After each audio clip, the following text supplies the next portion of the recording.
For this video, I'm going to show you how to bleed the rear brake on a single-sided swing arm Ducati. As you can see, the rear brake caliper here, the bleeder is upside down. So in order to bleed your brakes, the bleeder has to be in the high spot so all the bubbles can go up and out. But on the Ducatis, they put them upside down. So you can bleed this all day long, and if there's air bubbles in there, they're going to sit up here. They'll never come out of the bleeder. So what we're going to need to do is take this caliper off, rotate it so the bleeder is on the high spot. Then you can bleed all the bubbles out of the system. So for this Ducati 748, we got the reservoir tucked in here. You got your cap right there. We'll just unscrew the cap and we can get to the brake fluid, and we're going to need to pump the rear brake with the brake pedal here. So the next step would be to get the bike on a rear stand and remove the back wheel.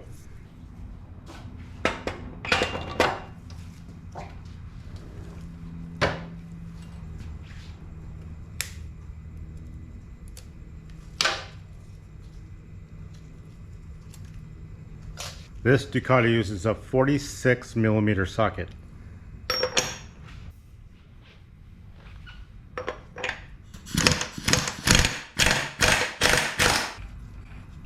There's a nut.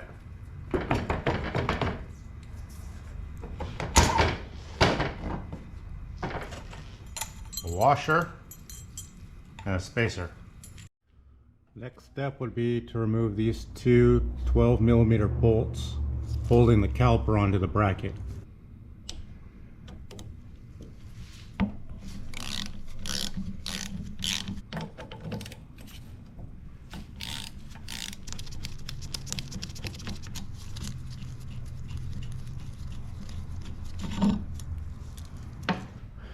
Now we want to rotate this so that the brake bleeder is on the real high spot.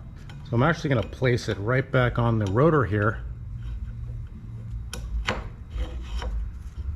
right about there. That way I can bleed it with it just sitting right there, and all the fluid will pump any bubbles from here up and out the bleeder. Next, I'll remove the dust cover. So now that I've located the rear master cylinder reservoir, I'll remove the cap.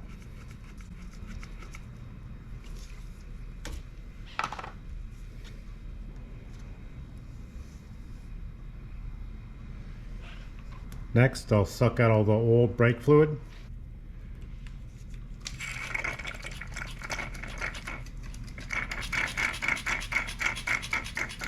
And you clean out the reservoir. Use a napkin, paper towel, grab a Q-tip, clean out all the edges. Then I'll top off the brake reservoir with some fresh brake fluid. While you're bleeding the rear brake, you want to make sure you top off that reservoir often, because that rear reservoir is really small and it will bleed that fluid through rather quickly.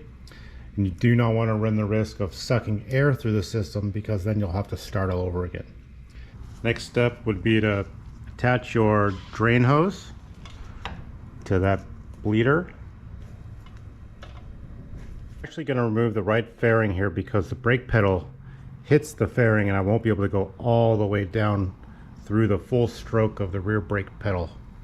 So now I'll pump the rear brake a couple times, hold it, crack open the bleeder, watch all the fluid and bubbles come out, close the bleeder. Then I'll pump the rear brake a couple times again, hold it, open the bleeder, shut the bleeder.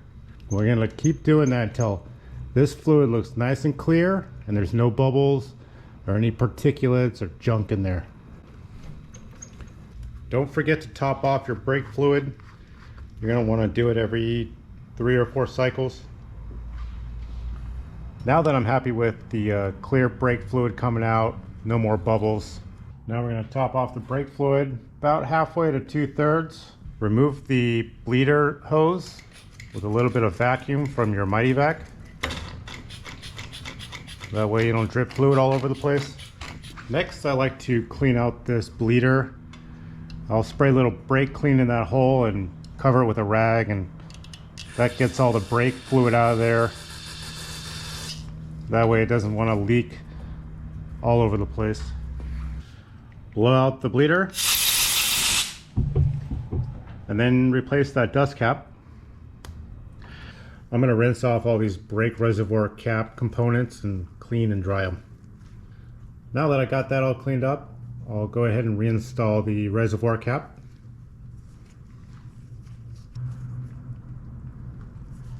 You want to make sure you don't put too much fluid in there. I got a nice little air gap there, and it's between the max and the minimum marks on the reservoir, so it's perfect. Next, we're going to bolt that caliper back up underneath.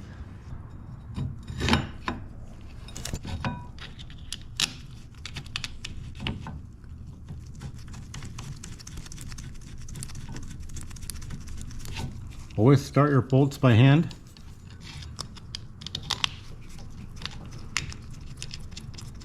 Tighten your caliper bolts per your factory specs.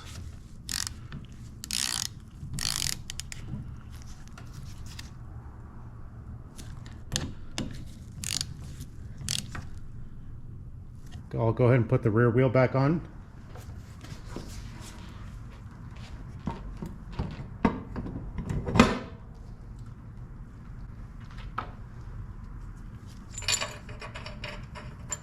You can test the rear brake, make sure it's grabbing. After you've tightened your rear axle to factory specs, make sure that one of the holes in the castle nut lines up with the hole in the axle here, so that this pin part of the clip goes through the hole.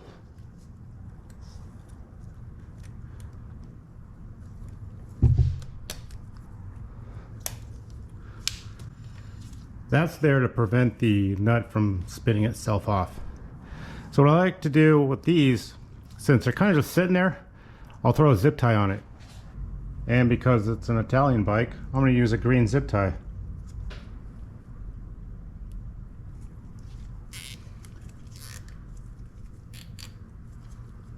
That's a really easy way to make sure that doesn't fall off.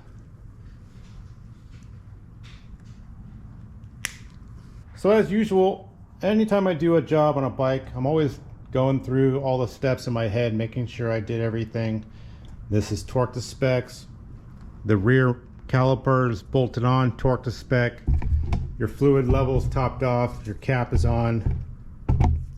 Your brake feels good. But I hope those instructions were clear and concise. Let me know if you have any questions in the comments. And thanks for watching.